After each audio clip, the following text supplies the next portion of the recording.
takbir. Sallu ala Nabi Muhammad.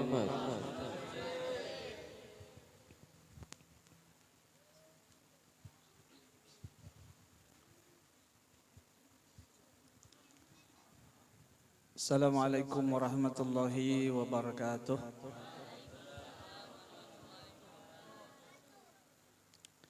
Bismillah masyaallah la yasuqul khair illallah. Bismillah masyaallah la yasrifu su'a illallah. Bismillah masyaallah ma kana min ni'matin fa min Allah. Bismillah masyaallah la haula wala quwata illa billah.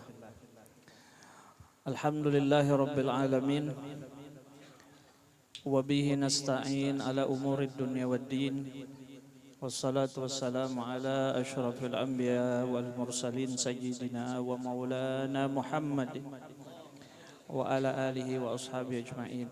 Allahumma salli wa sallim ala sayyidina Muhammad al-fatih lima ughliq wal hatim lima sabaq nasiril haq bil haq wal hadi ila siratikal mustaqim wa ala alihi wa sahbihi haqqa qadrihi wa miqdarihi al-azim. Qala Allah Ta'ala fi kitabil karim subhanaka la ilma lana illa ma 'allamtana innaka antal alimul hakim. Rabbi syrah li sadri wa yassir li amri wahlul 'uqdatam min lisani yafqahu qawli wahdi qalbi wa saddid lisani bihaqqi sayyidina Muhammadin was-sahbi wal ali. Amma ba'd. Alhamdulillah, yang saya hormati pimpinan Majelis Taklim dan Sholawat Kiai Haji Muhammad Sa'ad, yang saya hormati para alim ulama, para tokoh-tokoh agama, begitu pula para tokoh-tokoh masyarakat, para tamu undangan, jamaah hadirin wal hadirat yang sama-sama dirahmati oleh Allah Subhanahu wa Ta'ala. Puji dan syukur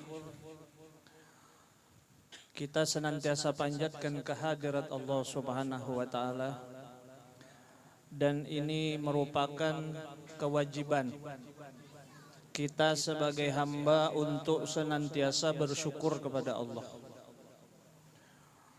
Syukur adalah merupakan pondasi kebahagiaan kita di dalam kehidupan, baik di dunia terlebih-lebih lagi di akhirat. Sehingga Allah berfirman, la in syakartum la azidannakum. Siapa yang bersyukur akan nikmat-nikmatku, maka pasti akan aku tambah kenikmatan itu. Jadi syukur itu adalah bagaimana cara kita merasakan kehidupan surga walaupun kita berada di dunia. Karena kehidupan surga itu yang menjadi impian kita semua, di sanalah sumbernya, letaknya kebahagiaan yang Allah ciptakan. Jadi kalau ada orang ketika di dunia ini mengidam-idamkan bahagia, ingin memperoleh bahagia di dunia ini, maka dia tidak akan menemukan kebahagiaan. Dunia itu Allah jadikan sebagai tempat suka dan duka. Sukanya sementara, dukanya sementara. Dunia itu juga Allah jadikan tempatnya sedih dan senang. Tempatnya kegembiraan dan duka. Allah jadikan dunia ini segala sesuatu itu silih berganti. Ada orang yang miskin, pasti di sisinya juga ada orang kaya. Ada yang lahir, ada juga yang meninggal. Begitulah ciri khas kehidupan dunia. Tidak ada dunia itu senang seterusnya atau sedih seterusnya. Maka Jika mencari bahagia di dunia itu tidak akan kita bisa temukan. Lalu kapan kita bisa merasakan yang namanya bahagia? Bahagia itu kata Nabi, jika nikmat maka nikmat itu berterusan. Terus dan justru semakin bertambah. Kalau orang berada di surga, dia makan satu piring, kemudian makan lagi kedua piring, makan lagi ketiga piring, maka nikmat yang pertama itu berbeda dengan yang kedua. Yang kedua lebih nikmat dari yang pertama. Begitu juga yang ketiga itu lebih nikmat dari yang kedua dan yang pertama. Berapapun kita makan ketika di surga itu tidak akan pernah merasakan kenyang dan sakit perut. Kalau kita di dunia satu piring, dua piring sudah kenyang. Satu piring, dua piring kita sudah bosan. Apalagi kalau hari-hari makannya nasi sama tempe misalnya. Iya kan? Kehidupan surga itu nikmatnya selalu bertambah, bertambah dan bertambah. Maka begitulah kalau kita mau merasakan nikmatnya surga di dunia ini adalah kuncinya kita disuruh bersyukur. Syukur setiap saat. Atas apa syukur? Atas nikmat dari Allah Subhanahu wa taala. Nah, kita pada hari ini, pada kesempatan ini, pada saat ini kita berada di dalam nikmat Allah. Kita berada di dalam rahmat Allah Subhanahu wa taala. Di antaranya kita berada di bulan yang agung. Bulan mulia. Walaupun tinggal beberapa hari lagi kita meninggalkan bulan Rajab dan masuk ke bulan Sya'ban. Kata Nabi sallallahu alaihi wasallam, Rajab syahrullah wa Sya'ban syahri wa Ramadan syahru ummati. Rajab itu bulannya Allah. Di mana bulan Rajab itu dinamakan bulan Allah, bahwa Rajab adalah bulan Allah curahkan rahmat yang seluas-luasnya kepada hamba-hambanya. Termasuk di antara rahmat yang Allah buka dan Allah hamparkan di bulan Rajab itu adalah Allah bukakan pintu ampunan. Makanya bulan Rajab itu ada istighfar khusus, namanya istighfar Rajab. Itu ulama menyuruh agar kita membaca setiap hari di bulan Rajab, habis subuh 70 kali, habis maghrib 70 kali. Apa yang kita baca? Rabbighfirli warhamni wa tub alayya. Rabbighfirli warhamni wa tub alayya. Ini istighfar yang sering dibaca oleh baginda Nabi sallallahu alaihi wasallam. Nabi Muhammad yang kita tahu beliau itu makhluk yang maksum. Dosanya sudah diampuni oleh Allah baik yang dulu maupun yang akan datang. Tapi beliau setiap hari masih saja istighfar. Disebutkan 70 kali bahkan 100 kali. Lah kita yang banyak dosa, hari-hari bikin dosa, hari-hari berbuat maksiat, kita malas untuk istighfar kepada Allah. Sedangkan istighfar atau taubat itu adalah pondasi awal, start awal bagi seorang hamba yang ingin menuju kepada Allah Subhanahu wa taala. Tidak bisa dia naik kepada satu maqam, kepada satu kedudukan jika dia tidak memulai daripada bertaubat, beristighfar, membersihkan dirinya dari dosa-dosa dan kemaksiatan kepada Allah. Makanya ulama katakan bulan Rajab ini adalah bulan kesempatan dan saat buat kita untuk memperbaiki hubungan kita dengan Allah Subhanahu wa taala. Kita hidup diciptakan oleh Allah, dipenuhi kebutuhan kita oleh Allah. Maka Allah yang begitu baik, tentunya kita sebagai hamba harus menjaga hubungan kita dengan Allah. Di antara bentuk penjagaan, bentuk toleransi kita kepada Allah Subhanahu wa taala adalah dengan kita banyak istighfar, banyak mohon ampun kepada Allah Subhanahu wa taala. Orang yang tidak mau istighfar, orang tidak mau minta ampun itu orang sombong. Orang sombong itu dibenci Allah Subhanahu wa taala. Makanya mumpung ini masih ada beberapa hari, kita tidak terlambat. Berkata Wahab bin Munabbih, siapa yang selalu membaca istighfar Rajab ini, maka diharamkan oleh Allah Subhanahu wa taala kulitnya disentuh oleh api neraka. Jadi artinya kalau orang mulai bulan Rajab, mulai awal ini dia baca istighfar ini setiap hari, keluar dia dari bulan Rajab, dijamin dosa-dosanya diampuni oleh Allah Subhanahu wa taala. Lalu kita masuk bulan Sya'ban.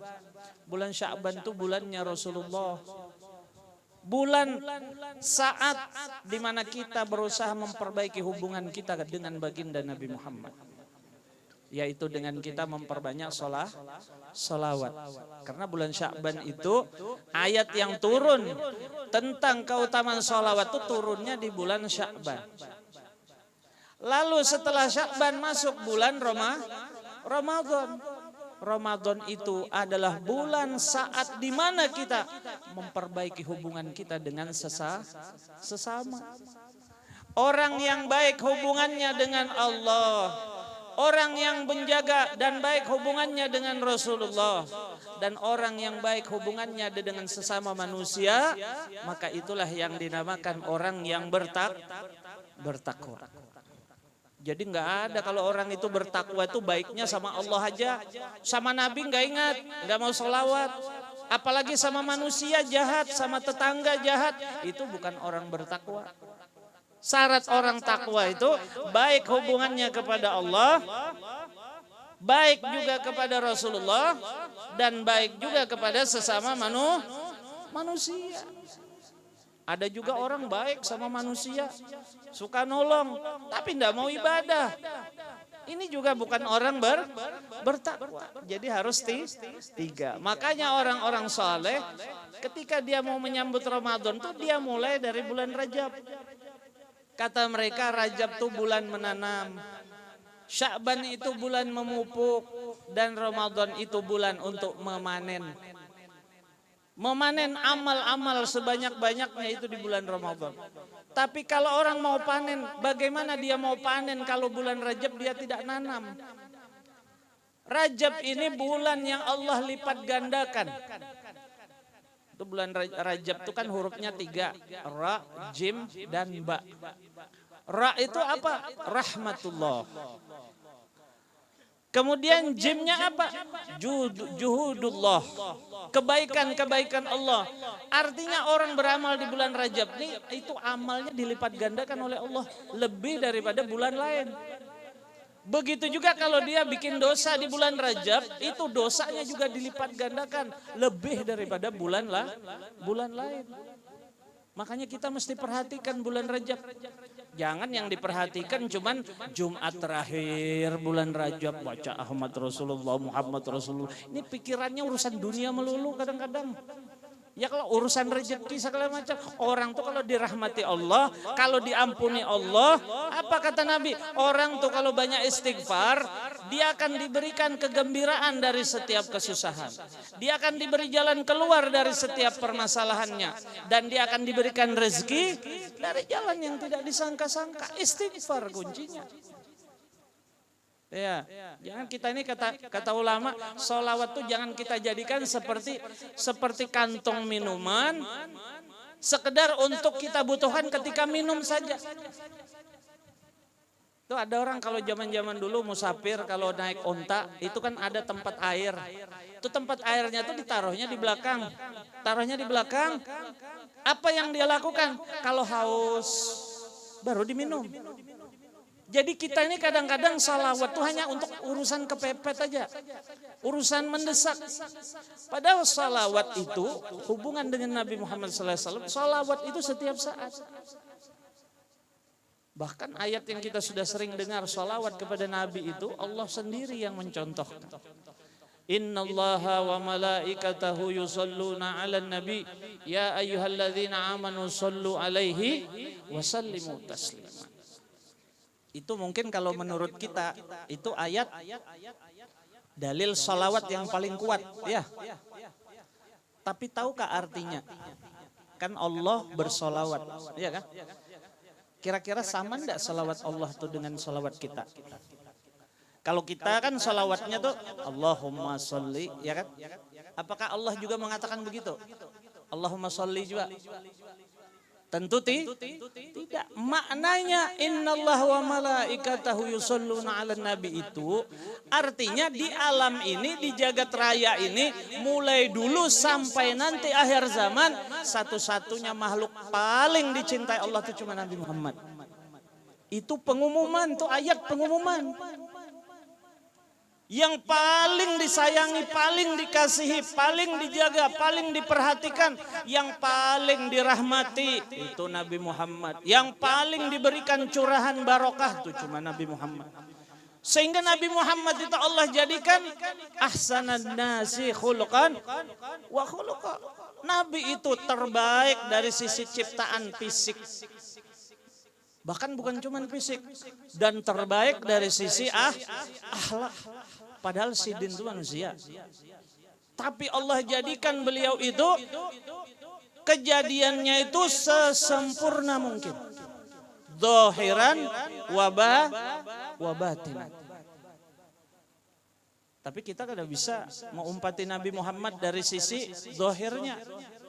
Nabi Muhammad tuh hidungnya bagus, mancung, alisnya bagus, jenggotnya bagus, kulitnya, pokoknya keringatnya wangi. Kalau keringat kita apa? Ya kan? Ludah Nabi wangi, ludah kita apa? Ya kan? Nah itu kan bisa dicontoh. Dari sisi fisik itu tidak bisa dicontoh. Lalu apa fungsinya Nabi diutus ke dunia ini? Ternyata yang dijadikan sebagai sebab diutus Nabi Muhammad SAW itu adalah wa innaka la'ala khuluqin azim. Bahwa Nabi itu yang Allah puji itu bukan fisiknya, bukan ganteng, bukan gagahnya. Yang dipuji Allah itu adalah akhlaknya. Nah disinilah kita mencontoh. Disinilah kita berpegang kepada Nabi Muhammad itu bagaimana meneladani akhlaknya Nabi Muhammad SAW. Makanya di antara akhlaknya Nabi Muhammad SAW itu adalah banyak istighfar. Nabi itu istighfarnya beda dengan kita. Kalau kita ini istighfarnya karena dosa. Tapi kalau istighfarnya Nabi Muhammad SAW itu istighfar itu tidak hanya mesti gara-gara dosa. Istighfar itu intinya adalah merasakan kehinaan dirinya. Itu istighfar. Jadi kalau kita beristighfar itu sambil kita merasakan betapa hinanya diriku. Kenapa hina? Kalau kita manusia berarti kita hina karena kita banyak dosa. Kalau Nabi merasakan rendah dirinya, kenapa? Mulianya Nabi Muhammad itu, tapi Nabi Muhammad tetap hamba Allah. Jadi makna hakikat istighfar itu adalah bagaimana ketika kita beristighfar itu di dalam hati kita merasa bahwa kita ini hina di hadapan Allah. Kita merasa rendah di hadapan Allah. Iya enggak? Begitulah wali-wali Allah Ta'ala. Apalagi di sini kan malam ini sekaligus mahaul guru sekumpul. Salah satu wali min auliyaullah. Wali itu dimanapun sama. Wali itu jangan kita pandang karamatnya. Nah kita ini kan dikit-dikit melihat karamat. Yang dikisahkan karamat. Yang dikisahkan itu keanehan-keanehannya. Itu kita salah. Wali Allah Ta'ala tuh semua sama. Apa persamaannya? Hatinya merasa hina di hadapan Allah. Walaupun luarnya kita lihat tampilannya ada nong pakai jubah, ada juga wali yang sukanya di tempat sampah itu ada juga. Jangan pian melihat ini wali itu nang cuma nong bebulang aja, nong betongkat yang berjubah aja kada. Bujur apa kada? Nah, wali itu justru letaknya itu di dalam hatinya. Coba kita baca ayat dalil daripada Isra Mi'raj itu. Subhanalladzi asra bi abdihi lailan minal masjidil haram ilal masjidil aqsa alladzi barakna haulahu linuriyahu min ayatina innahu huwas samiul basir. Itu di ayat itu diawali dengan tasbih. Maha suci Allah, ya kan? Yang memperjalankan hambanya. Siapa hambanya? Itu Nabi Muhammad. Itu Rasulullah. Kalau dipandang dari sisi manusianya, orang kalau dari Masjidil Haram ke Masjidil Aqsa itu sebulan perjalanan. Bolak-balik sebulan, jadi 2 bulan. Tapi Nabi dengan izin Allah hanya terjadi separuh malam. Subhanallah. Kalau kita masih pikirnya pakai logika, kejadian itu kan tidak mungkin. Mungkin kita bisa kafir kita. Buktinya dulu di zaman Nabi ketika peristiwa Isra Mi'raj itu banyak yang beriman dulunya dengan Nabi itu kafir. Ini ayat yang tadi kita baca ini sebenarnya ayat tentang tauhid. Bagaimana Isra Mi'raj itu menguji siapa yang benar-benar beriman kepada Allah, siapa yang main-main imannya. Makanya Allah awali dengan kalimat subhanallah, tasbih, pensucian Allah. Maksudnya apa? Maha suci Allah. Maha suci Allah dari segala kekurangan. Maha suci Allah dari segala ketidaksempurnaan. Maha suci Allah dari segala kelemahan. Allah maha kuasa, Allah maha berkehendak, Allah maha melihat, Allah maha mendengar. Ya kan? Itu maksudnya subhanallah. Dan kita dianjurkan jika melihat satu kejadian yang luar biasa, kita baca subhanallah. Termasuk yang terjadi pada diri Nabi Muhammad SAW itu adalah peristiwa yang luar biasa. Nah, kalau kita kembalikan ke awal, Isra Mi'raj ini adalah bentuk puncak kecintaan Allah Subhanahu wa taala kepada Nabi Muhammad. Sehingga Nabi Muhammad sajalah yang diizinkan berjumpa, bertemu dengan Allah Subhanahu wa taala. Semua karena kehendak Allah Subhanallah. Makanya saya berapa kali itu saya sampaikan begini. Nabi Ibrahim dulu itu dibakar, ya kan, oleh Raja Namrud. Mestinya kalau dibakar tuh hangus kan, hangit juga telah. Bahasa Banjarnya hangit. Tapi dengan izin Allah Nabi Ibrahim tidak terbakar. Subhanallah. Nabi Musa dikejar Fir'aun sampai di depan laut, bingung mau kemana. Tapi atas izin Allah, Allah firmankan pukul tongkatmu ke laut. Laut itu jadi jalan. Padahal laut itu namanya laut, air itu pasti menenggelamkan. Namanya orang kalau di laut kan ada yang selamat, biar bisa berkunjung, biar bisa berenang. Kalau sudah di laut kada bakal selamat. Tapi dengan izin Allah, Musa dan umatnya selamat. Subhanallah. Nabi Yunus dalam perut ikan berapa hari? Ada yang tahu? 40 hari, 40 malam. Kada makan, kada minum, tidak menghirup udara. Ya kalau kada mengikut HP. Nah, kalau kita kada mengikut HP sehari aja rasa mati sudah. Iya kalau apalagi ke 7 game-game itu kalau kada ada game sehari pusing sudah. Nabi Yunus dalam perut ikan 40 hari 40 malam dalam kegelapan perut ikan, dalam kegelapan samudra dan di kegelapan malam, tuh 3 kegelapan. Tapi Nabi Yunus bisa hidup dengan bacaan apa? Tasbih yang Allah ajarkan, la ilaha illa anta subhanaka inni kuntu minadh dhalimin. Siapa yang menyebabkan Nabi Yunus bisa hidup di dalam perut ikan? Allah. Subhanallah. Nah, sekarang Allah yang menyelamatkan Ibrahim, menyelamatkan Musa, menyelamatkan Yunus. Dengan Allah kita sekarang tuh sama apa beda? Sama apa beda? Tuh sama. Kalau Allah bisa berbuat kepada Nabi Yunus, Allah bisa berbuat kepada Nabi Musa, bisa berbuat kepada Nabi Ibrahim. Berarti tidak mustahil jika Allah bisa mengatur hidup kita, ini tidak ada yang mustahil.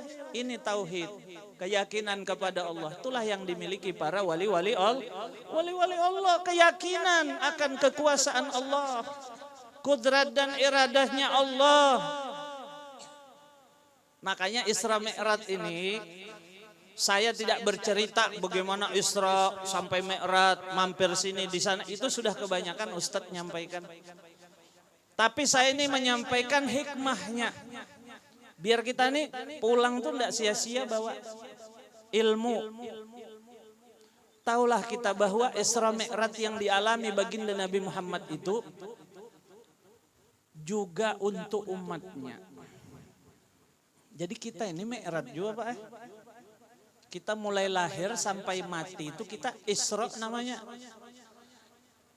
Dari mati, orang kalau meninggal itu apa? Diumumkan biasanya di masjid.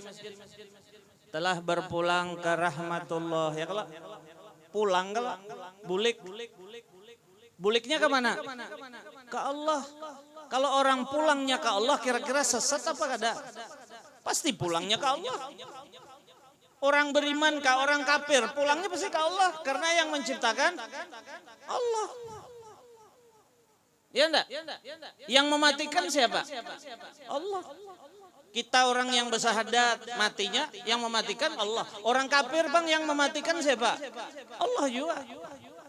Kita ini orang beriman nih hambanya Allah, milik Allah. Orang kafir itu hambanya siapa? Hamba Allah juga. Maka orang yang pulang kepada Allah berarti berjumpa dengan Allah ya kan? Seperti Nabi Mi'raj berjumpa dengan Allah subhanahu wa ta'ala. Maka tanda perjumpaan Nabi itu diabadikan dengan sholat. Allah jadikan sholat itu jadi hadiah, cindera mata, kenang-kenangan pertemuan antara Nabi dengan Allah tuh dengan sholat. Nah sholat itu untuk Nabi aja kah? Enggak. Sholat itu juga untuk umat Nabi. Berarti kita ini umatnya Isra Mi'raj juga. Kalau Nabi itu Isra Mi'raj itu sampai berjumpa dengan Allah Subhanahu wa taala, langsung bertemu.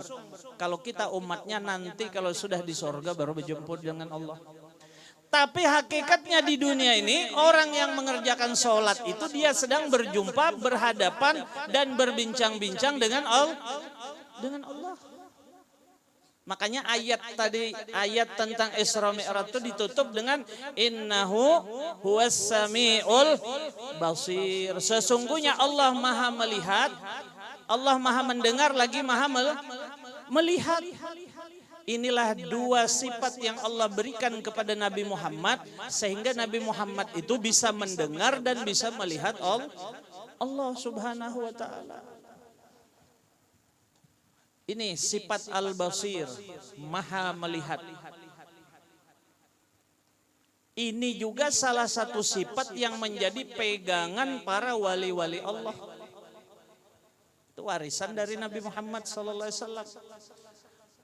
Orang yang beriman kepada sifat Allah Al-Basir, maka dia dalam kehidupannya ini senantiasa merasa bahwa dia selalu di dalam pengawasan Allah. Allah Maha melihat.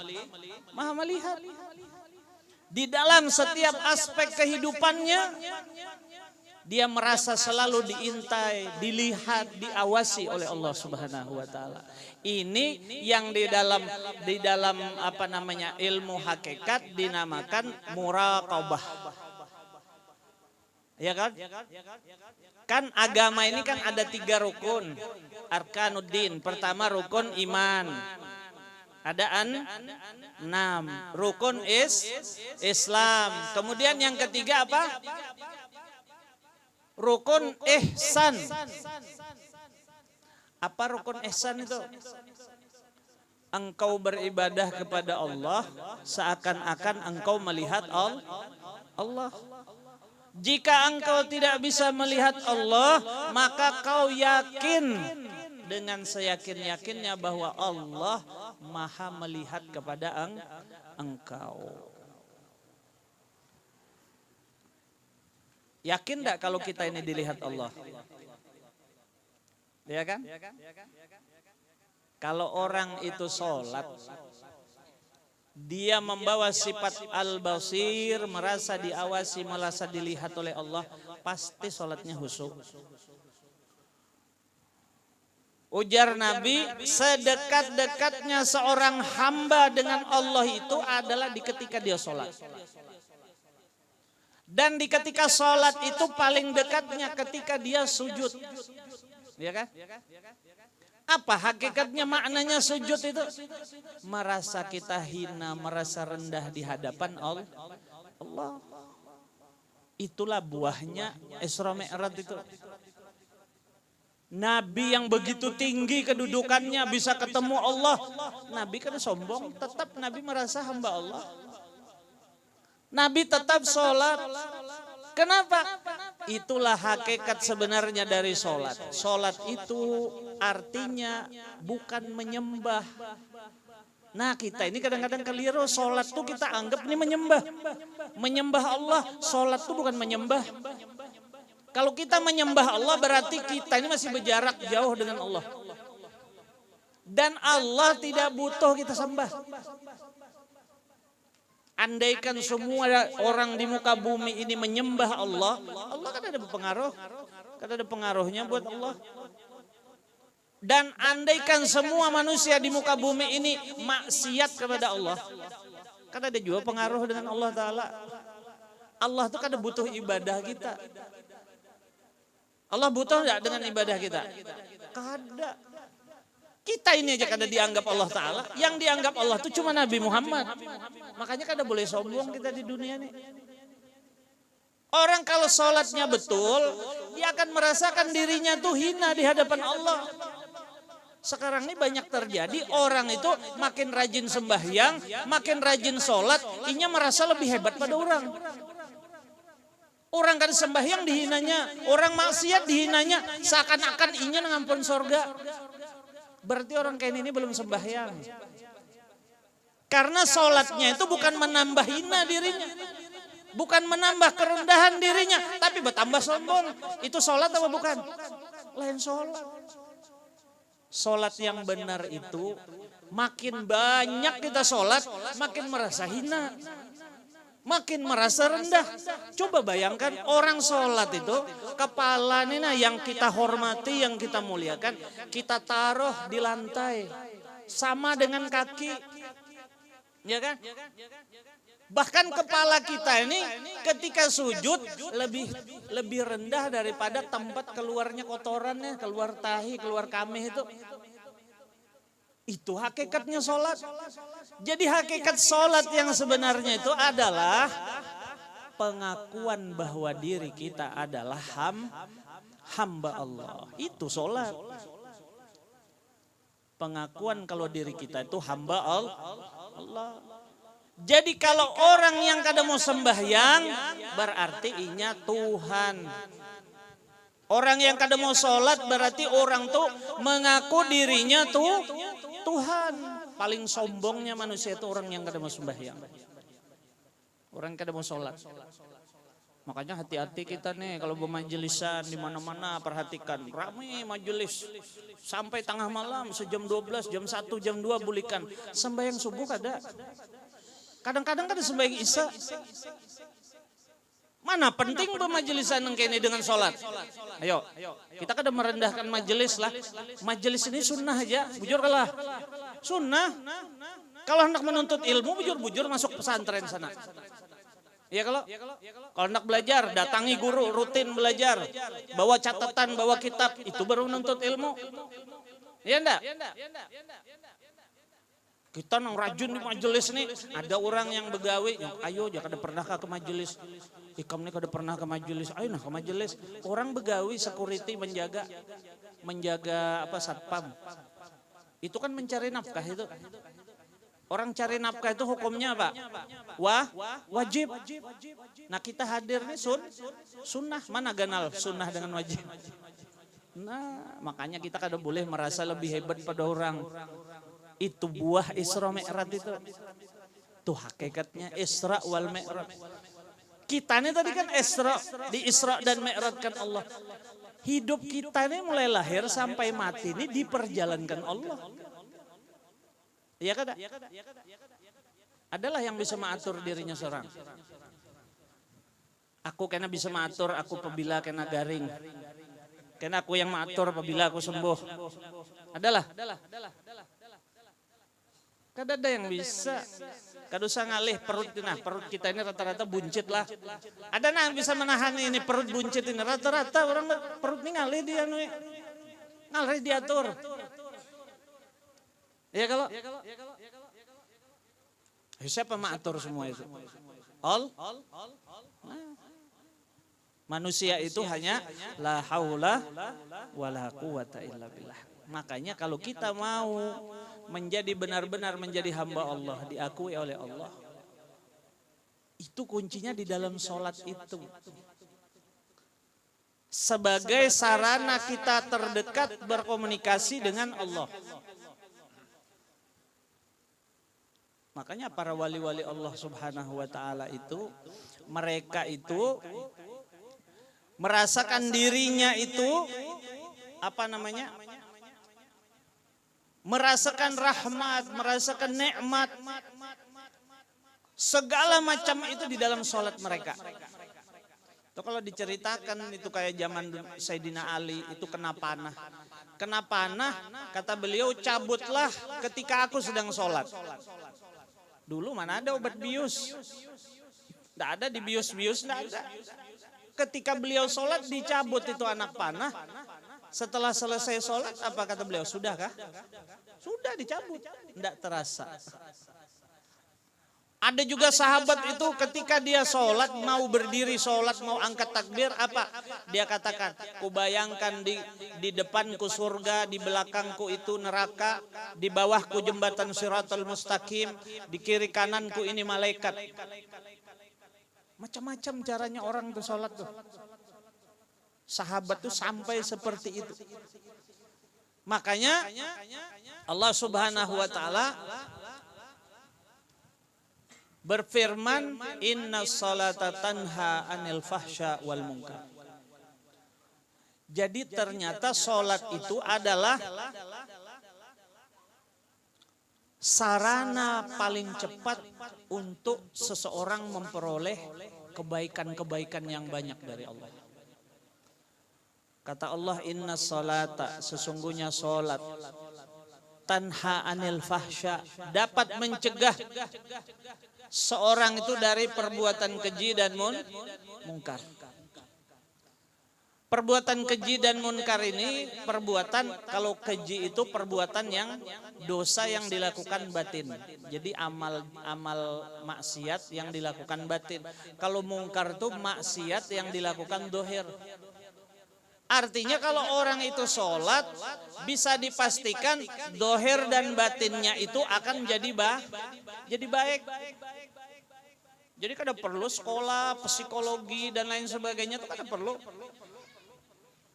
Asal dia bisa menjalankan sholat dengan benar, dengan baik, sesuai rukun, syarat, waktunya, ya. Ditambah lagi belajar melatih kehusyuannya, memahami bacaannya dan lain sebagainya, maka sholatnya itu bisa dipastikan menjadikan orang tersebut baik. Bahkan sholat itu tidak hanya menjadikan orangnya baik, tapi orang yang menjaga sholat 5 waktunya itu akan Allah jadikan rumah tangganya baik, ekonominya baik, kesehatannya baik, dengan orang tua baik, dengan anak baik, dengan suami istri baik, bermasyarakat dia baik, hubungannya dengan pimpinan bawahan jadi baik. Kalau orang itu menjaga sholat. Jadi sholat itu yang Allah berikan kepada Nabi Muhammad sallallahu alaihi wasallam itu hakikatnya adalah hadiah dari Allah. Jadi mulai sekarang kita pandang sholat itu adalah hadiah dari Allah. Ada nggak di sini orang yang tidak senang kalau dikasih hadiah? Senang kan? Dikasih hadiah itu pasti senang, pasti gembira. Maka kalau orang ketika hendak mengerjakan sholat, tentunya dia senang karena dia mau dapat hadiah. Apa hadiahnya? Hadiahnya apa? Berjumpa dengan Allah. Ya enggak? Kita aja ketemu gubernur aja, mau kemarin yang jalan santai ketemu Pak Anies.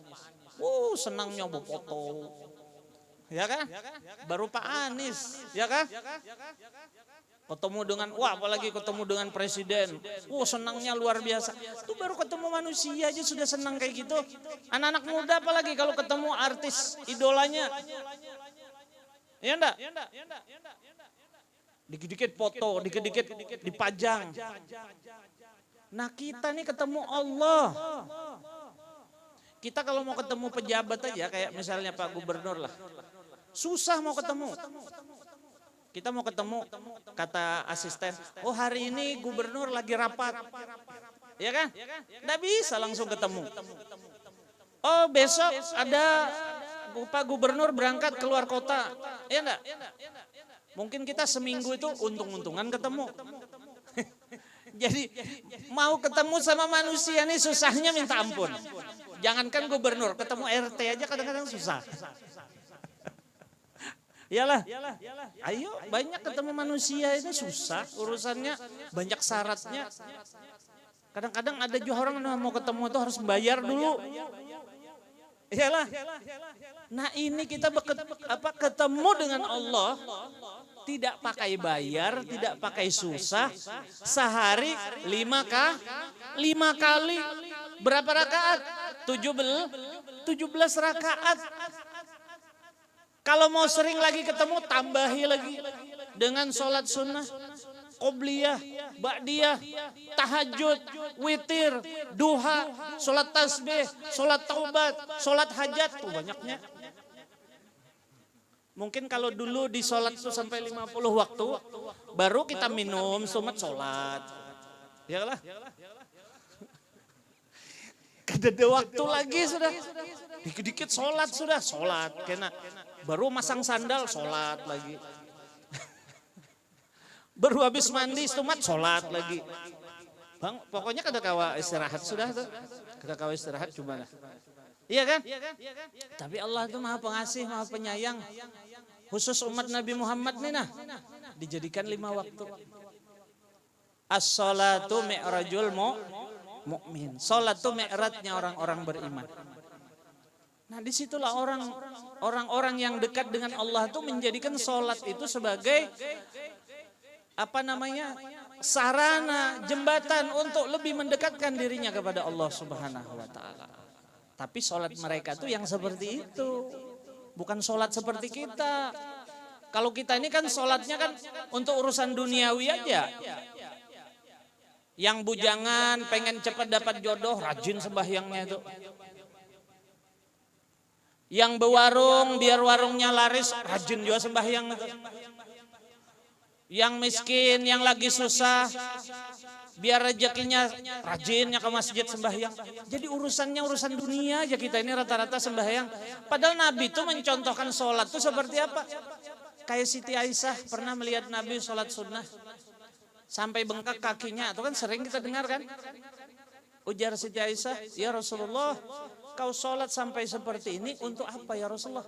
Kau ini kan dosamu sudah diampuni oleh Allah. Iya enggak?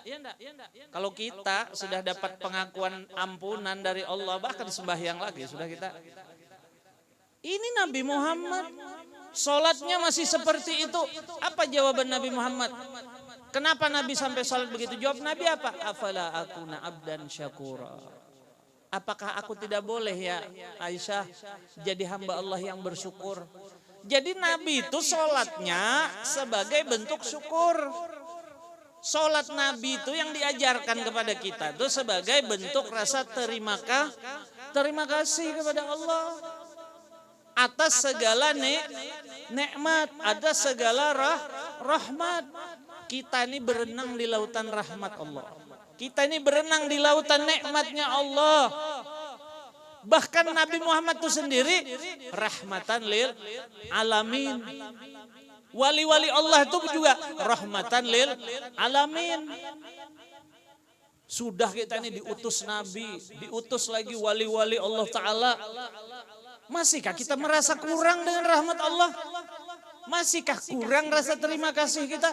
Apalagi kita ini yang pernah dipertemukan dengan guru sekumpul, pernah duduk di majelisnya guru sekumpul, atau paling tidak minimal mendengarkan YouTube ceramahnya guru sekumpul, bisa melihat wajahnya guru sekumpul, mendengarkan suaranya guru sekumpul, bisa mendengarkan nasihatnya, mengamalkan ilmu-ilmunya. Itu semua rahmat itu. Kada bersyukurlah kita. Harusnya kita ini makin tambah hari tambah syukur. Bentuk syukur yang tertinggi itu adalah dengan menjalankan sholat. Karena sholat itu seluruh itu dilibatkan di dalam sholat. Amal tertinggi seorang hamba itu ya di sholat itu sudah.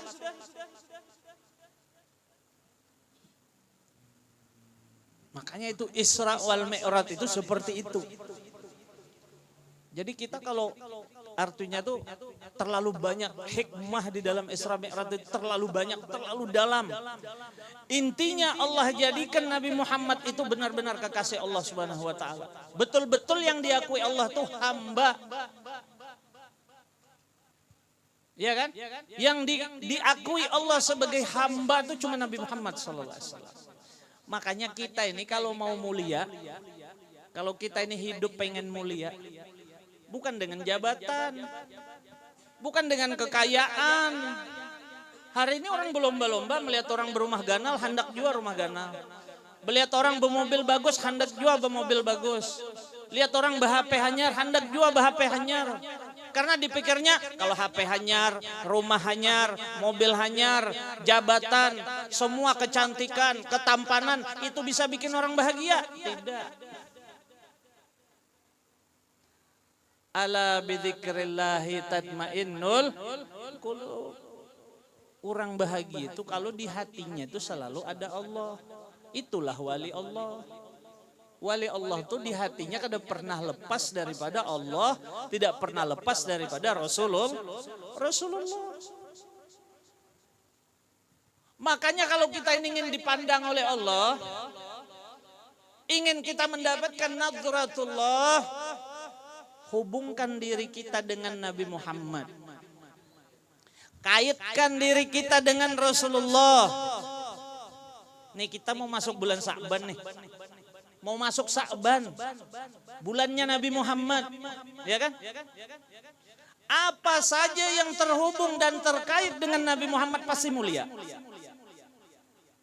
Ini kardus aqua nih habis, aquanya habis nih dibuang aja nih jadi sampah. Ya kalau tapi kalau ini jadi bungkus Quran, jadi sampul Quran tuh karton juga kalau diciumi orang kalau hendak baca. Nah ini ulun pesan satu, ini kalau acara di mana-mana lah tolong kalau ada nang bagian membaca Quran, kalau bisa membaca tuh jangan lewat HP. Baca langsung lewat mushaf. Karena HP kita ini macam-macam sudah. Isinya ini macam-macam. Kada steril lagi. Bercampur dalamnya ada kitab, ada Quran, ada maulid. Itu sudah kada baik lagi sudah. Quran itu yang aslinya kalau dibaca menguatkan ingatan. Ya kalau menajamkan mata, menajamkan pandangan. Tapi kalau HP yang dibaca biar ada Qurannya tetap rusak mata. Lihat aja buktikan. Ini yang mempatwakan nih Habib Abu Bakar Adni Al-Masyhur yang baru meninggal kemarin di Tarim. Jangan membaca Quran, baca kitab, baca maulid. Memang sekarang nyaman, ada aplikasinya kan tinggal download. Tapi membaca apalagi Al-Quran. Kalau bisa nang bagian baca Quran itu guru, baca langsung siapkan mushaf. Nyata kalau anak membaca tuh diciumnya dulu kalau mushaf tuh. Ada orang mencium baca Quran di HP, diciumnya HP-nya? Adalah. Mana pernah? Tolong ini ulun pesan sampaikan. Terus ada lagi yang baru patuanya Habib Umar bin Hafid tuh ya. Kalau bisa HP ini jangan ditaruh di kantong sini. Ini kantong ini kan bagiannya kan pas ke hati, kalau ini kotor. Di antara yang banyak mengotori hati manusia itu, kata Habib Umar bin Hafid, menaruh handphone di kantong kayak ini. Ini bersentuh langsung dengan hati. Nah kebiasaan sudah. Kita kan ada merasa apa? Ini banyak kotorannya di dalam.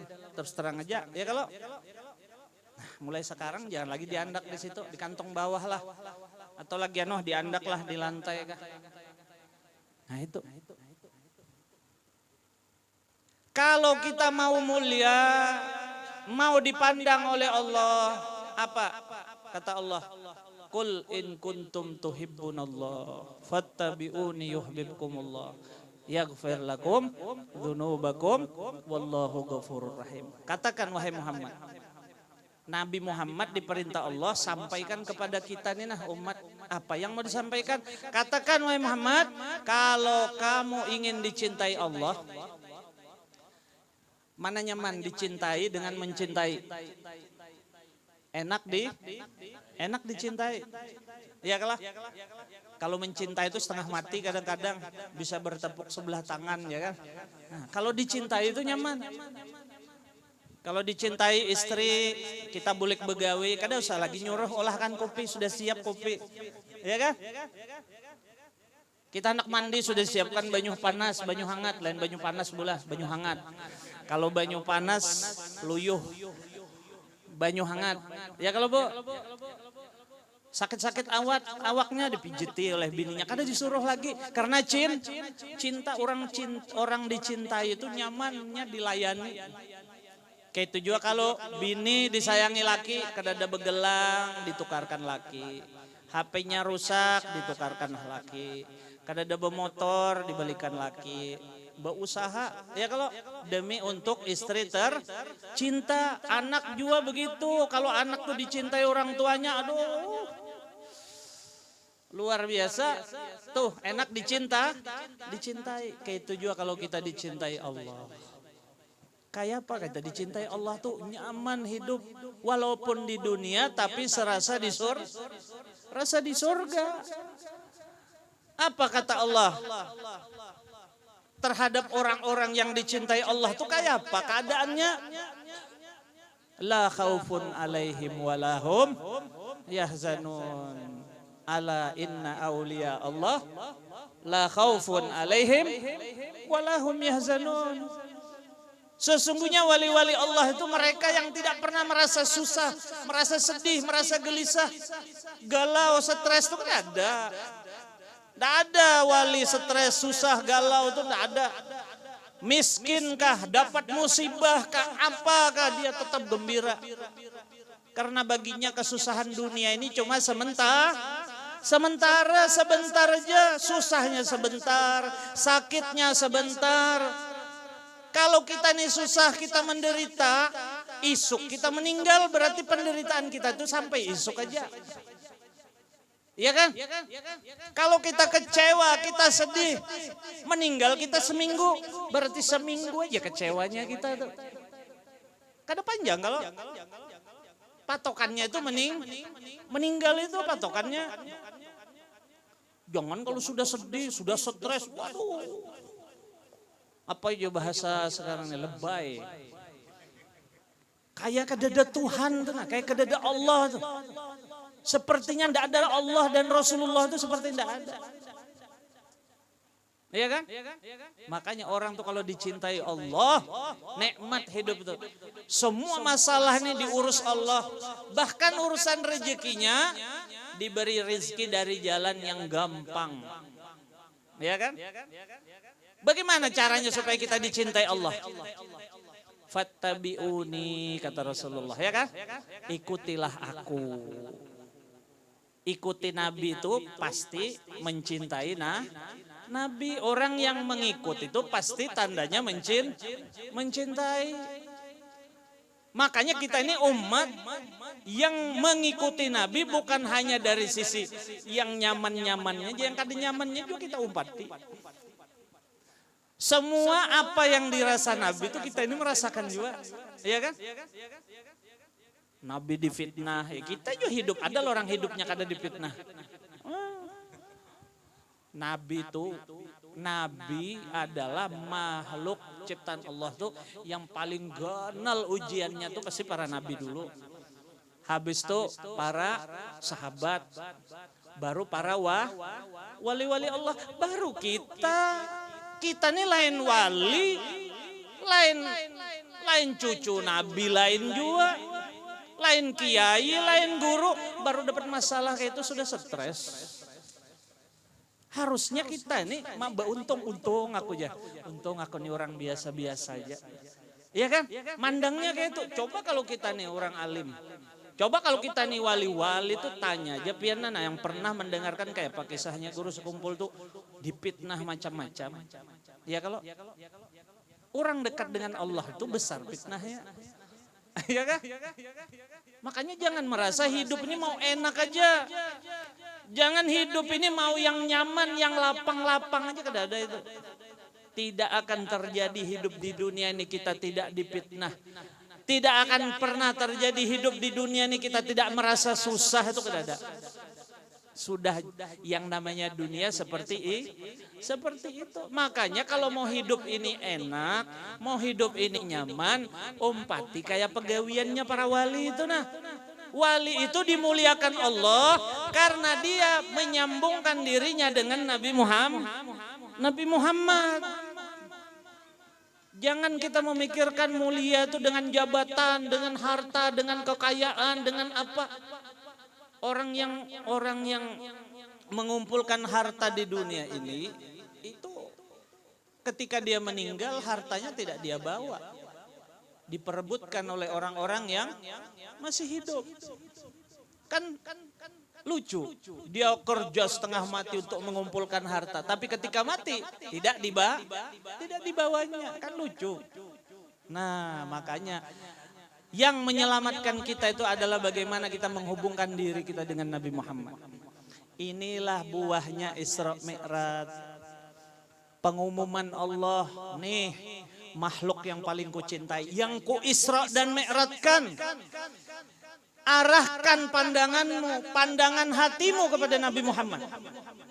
Mulai saat ini jangan kau pandang dunia ini, jangan.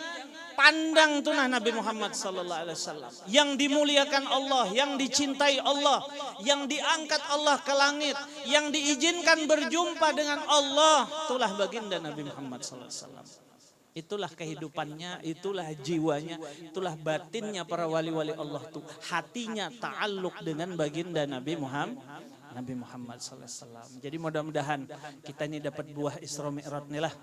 Mulai sekarang, mulai malam ini rubah. Jadi hati kita itu dekatkan dengan Nabi Muhammad sallallahu alaihi wasallam. Orang kalau sudah terhubung dengan Nabi Muhammad sallallahu alaihi wasallam pasti akan diangkat Allah derajatnya. Kita kada usah meminta anak jadi wali, anak jadi apa, kada usah. Kita nyata wali seberataan, wali murid. Ya kalau kada usah anak menjadi wali sudah pian nih wali. Yang belum wali itu yang belum kawin. Makanya cepat kawin jadi wali. Mudah-mudahan ada anak kan jadi wali murid. Wali ini nah orang yang diangkat Allah derajatnya. Wali itu orang yang didekatkan kepada Allah Subhanahu wa taala. Nah, jadi dekatkan dengan Nabi Muhammad sallallahu alaihi wasallam. Jadi ya itulah sedikit. Sebenarnya banyak. Cuma karena waktu ini tadi sudah 9:30. Nah, ini sudah hampir jam 11. Ya, artinya biar sedikit, yang penting bisa kita terima, mudah kita pahami. Dan mudah-mudahan apa yang ulun sampaikan ini mudah-mudahan jadi hidayah. Ya, jadi hidayah karena lain ulun nih lah, bukan gara-gara ulun yang bepender, bukan gara-gara karena ucapan saya. Ya, tidak. Hidayah itu datangnya dari Allah. Mudah-mudahan semua kita, hati kita dibukakan oleh Allah Subhanahu wa taala, dosa-dosa kita diampuni oleh Allah Subhanahu wa taala. Mudah-mudahan kita keluar daripada bulan Rajab ini, kita masuk ke dalam bulan Sya'ban. Mari kita persiapkan diri kita untuk semakin mendekatkan diri kepada baginda Nabi Muhammad SAW. Ya, mudah-mudahan kita mendapat syafaat, mudah-mudahan keluarga kita, orang tua kita, ya, anak istri kita, juga orang tua kita di kampung, tokoh-tokoh masyarakat, tokoh-tokoh agama kita dijaga oleh Allah Subhanahu wa taala, dijaga daripada fitnah, dijauhkan daripada bala dan musibah, ya, dan dijadikan kita orang-orang yang bertakwa, yang dekat dengan Allah, dekat dengan Rasulullah. Mudah-mudahan dengan bertambahnya ilmu kita, bertambah juga ketakwaan kita, dan dengan bertambahnya ketakwaan kita, mudah-mudahan kita menjadi hamba yang diridhoi oleh Allah Subhanahu wa taala, dan kita berharap dimatikan dalam keadaan husnul khatimah. Amin amin ya rabbal alamin. Hadza minni wal afu minkum. Assalamualaikum warahmatullahi wabarakatuh. Semoga dengan ceramah Habib tadi kita bisa mengambil manfaat atau mengambil ilmu. Selanjutnya ialah doa sekaligus penutup yang akan dibacakan atau yang dipimpin oleh Ketua Majelis Berkah Salawat, yakni Ustadz Muhammad Sa'ad. Kepada beliau waktu dan tempat kami persilakan. Bismillahirrahmanirrahim. Alhamdulillahirabbil alamin. Allahumma shalli ala sayyidina Muhammadin wa ala alihi wa sahbihi ajma'in. Ya Arhamar Rahimin, Ya Arhamar Rahimin, Ya Arhamar Rahimin. Allahumma ighfir lana dhunubana wa liwalidina warhamhuma kama rabbana saghira. Allahumma muslimin muslimat wal mu'minin wal mu'minat al ahya'i minhum wal amwat bi rahmatika ya Arhamar Rahimin. اللهم نسألك رزقا طيبا وعلما نافعا وعملا متقبلا ربي زدنا علما وارزقني فهما اللهم بارك لنا في رجب شعبان وبلغنا رمضان ربنا آتنا في الدنيا حسنة وفي الآخرة حسنة وقنا عذاب النار وصلى الله على سيدنا محمد وعلى آله وصحبه وسلم سبحان ربك رب العزة عما يصفون وسلام على المرسلين والحمد لله رب العالمين. تقبل الله